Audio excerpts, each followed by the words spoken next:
Yo, what is going on YouTube? It is your boy GZTV back with another video, and in this video, wow, what a fucking episode. We are here to cover the Season 3 finale of You. No huge albums came out this week, which means you get an extra episode review, which is great. And I was super excited going into this episode and super, impressed coming out.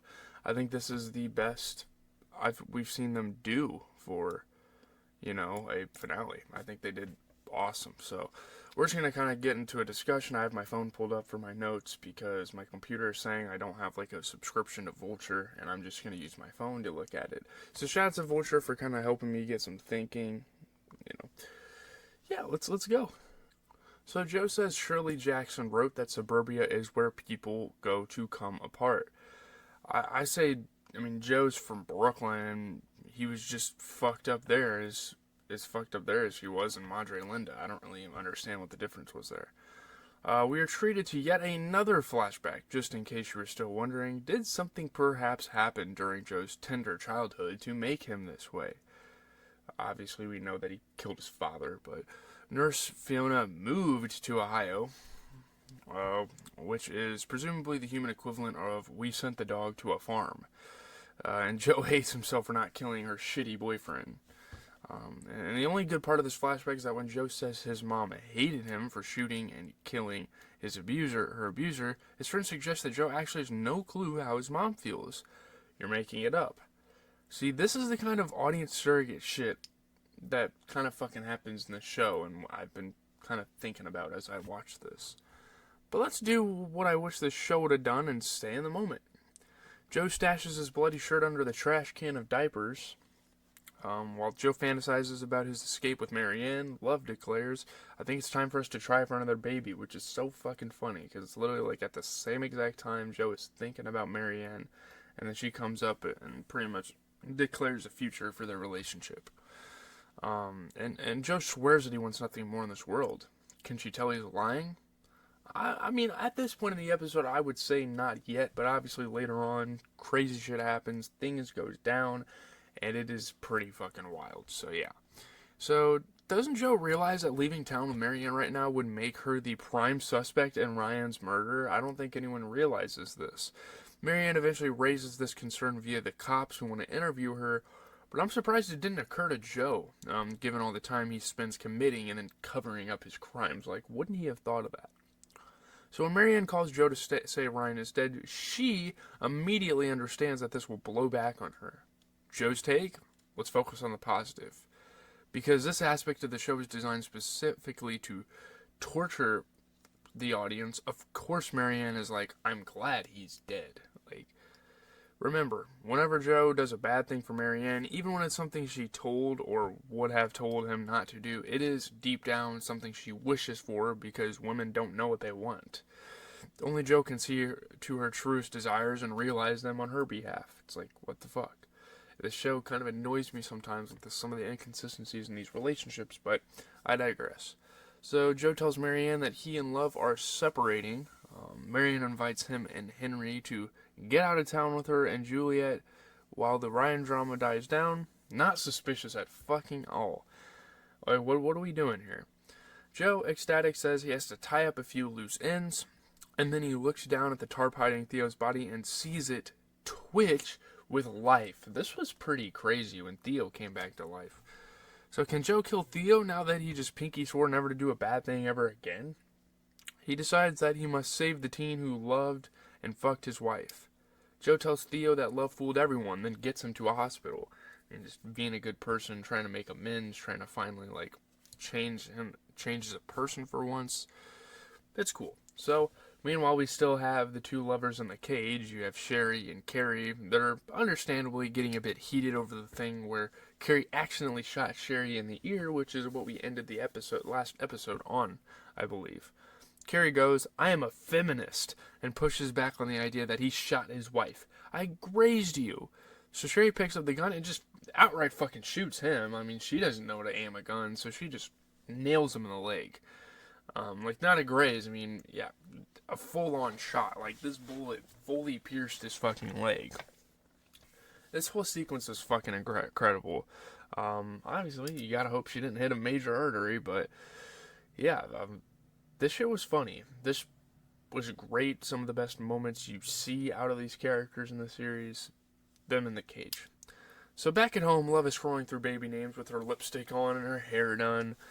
I don't want to encourage a string of homicides, but I can't pretend it doesn't really bring out Love's best aesthetically. But her reverie is destroyed when she takes out the diaper trash and discovers Joe's bloody shirt. And now she fucking realizes, she starts to put the pieces together like, oh fuck. At the bakery, Love overhears all the neighbors gossiping about Ryan's murder and its possible connection to the Natalie investigation. Love puts it together. Yeah, Ryan is Marianne's ex, and Joe killed Ryan because he's still obsessed with Marienne. She goes back downstairs where her captives are fighting about grazing. The way Sherry says, hey, is just fantastic. Love is here for some girl talk. Joe is cheating. Sherry's instant response is, Love, kill him. Joe is abusive, Sherry rationalizes. Everybody will believe you. It's always the husbands. Her crazy eyes are phenomenal here.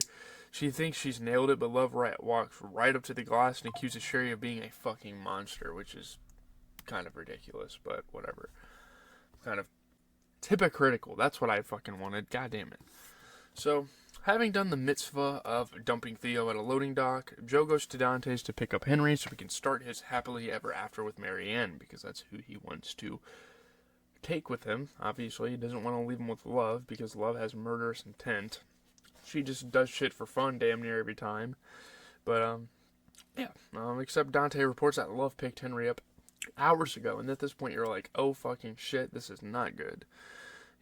So Joe goes home to find Love cooking roast chicken, which is such a great choice. The dish to prove she's an excellent cook and serve with very murdery implements.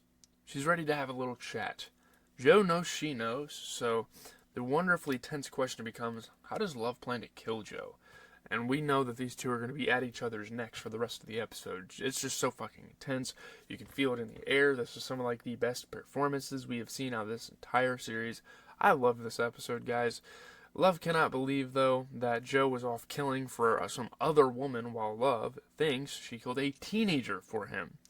Why don't these seasoned homicidal maniacs make sure their dead bodies are dead before abandoning them in ditches and or basements?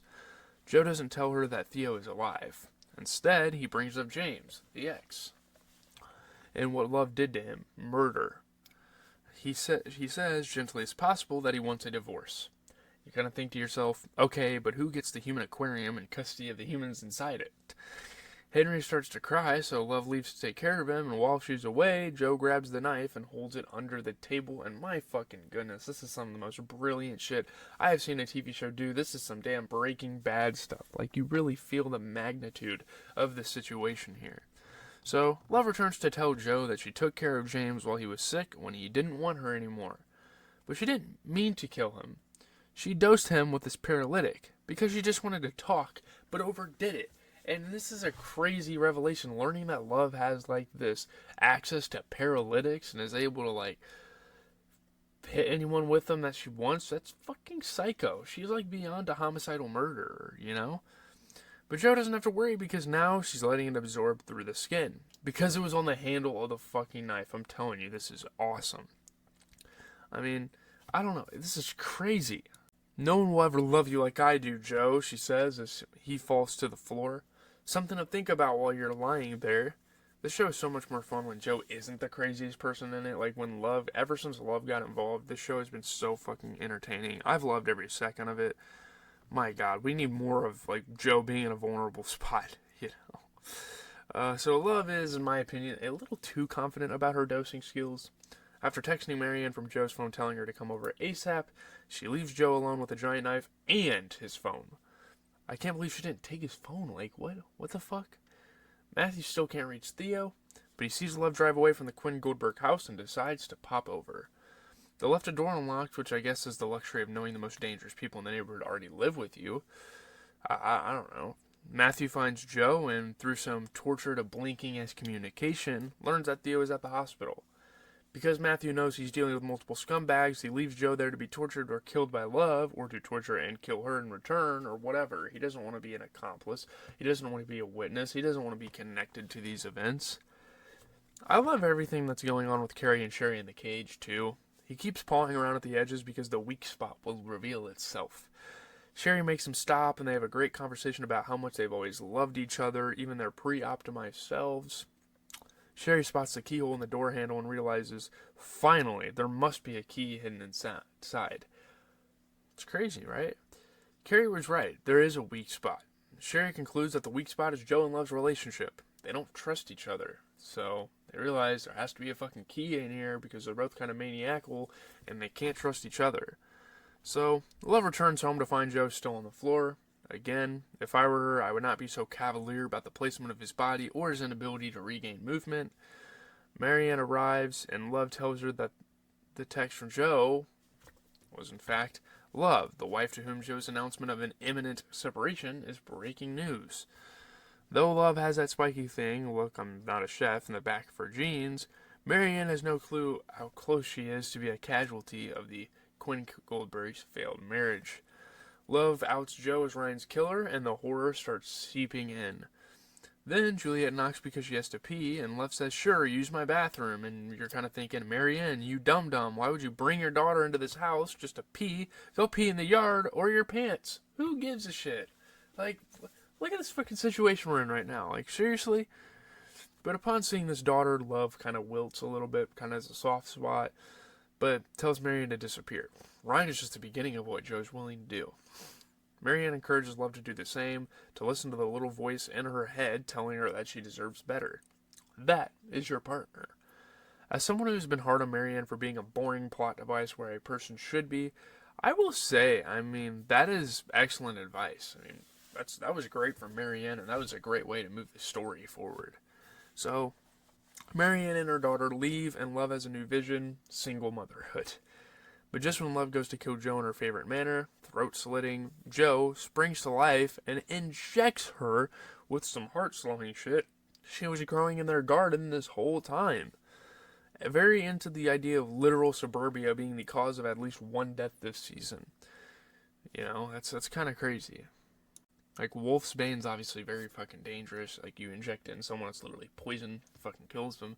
If you're growing that, it's pretty fucking psychotic. I feel like at this point, it's like a black market item. But Love sobs out her dying words, we're perfect for each other. And her final blow, Henry will know that Joe is a monster. That is very fucking true. My God. But, while I understand, that Love had to reach the end of her story here, I'm so bummed she won't be in the next season. I really wanted to see her there. I feel like we have maxed out on Joe's whole deal, and it would be much more interesting to follow Love into her next crazy chapter. Think of the juicy flashbacks we get if we could see Love and 40's little kids with the owl power and their psycho parents. There was a lot of potential there. I feel like the same thing happened with Guinevere Beck. Like, they killed her off a little too soon. But obviously with Love, it wasn't as soon. We got to learn about her character. We got to invest in her a little bit.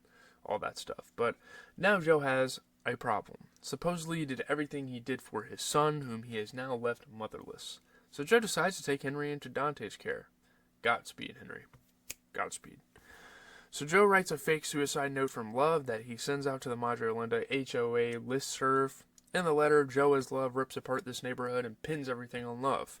The murders of Natalie and Gil, the entrapment of Carrie and Sherry, and the murder of Joe. To this end, Joe cuts off 2 of his toes, which was fucking crazy, and bakes one of them into a chicken pot pie, which is even fucking crazier, and puts another in a little keepsake box next to evidence from all the other murders, which is the perhaps craziest thing I've seen this show fucking go for. This show has a lot of fucking nerve. This is a crazy fucking ending to this season. So Joe puts their wedding album in the oven, turns up all the gas burners, and torches it. In voiceover, Joe tells us it worked. There's just enough half-charred evidence, including 2 toes. Just in case you were wondering what the fuck was going on there with the toe chopping, Love became a bit of a folk hero, he says. More famous than Beck. Was Beck all that famous, though? I feel like nobody in Madre Linda ever mentioned her, except for Candace. The important thing is that there's an article about Love on The Cut, which is almost as good as an article on her, being talked about on the channel. It's fire. Theo is in a wheelchair but gets picked up from physical therapy by Matthew, expressing emotions and being a good dad. You know, for once, like, realizing we can't take these people for granted. It's a great moment. Jackson and Andrew take over A Fresh Start by renaming it Well-Behaved Women Rarely Make History. Come on, like, really? New faves, Carrie and Sherry write a book called Caged and go through preaching about a radical couples therapy technique that involves, you guessed it, their own version of the human aquarium. Marienne is still the you in you, but Joe is saddened to learn that she took Love's advice and vanished without leaving a forwarding address. Joe believes he is destined to find her, and given Marianne's past reaction to Joe crossing every boundary she's explicitly asked him not to cross, maybe he's right. He has followed in the footsteps of another delusional American before him and gone to find his beloved in Paris. Women of the world, be on the lookout for an 8-toed man limping through Le Marais who swears he's just looking for love. This is crazy. And that is the end of the season, boys. Leave a like, comment, and subscribe, boys and girls. I don't know if any females watch my content. I don't know if my content's necessarily catered for that type of thing. But if you're here, and I really appreciate you guys. Let me know your guys' thoughts on the season finale for Season 3. I'm out, guys. Obviously, a couple NCAA videos are coming out through the weekend. I gotta work and kind of hang out with my friends. I'm stuttering. I'm gonna try as hard as I can to grind out content for you guys. But peace out, everyone.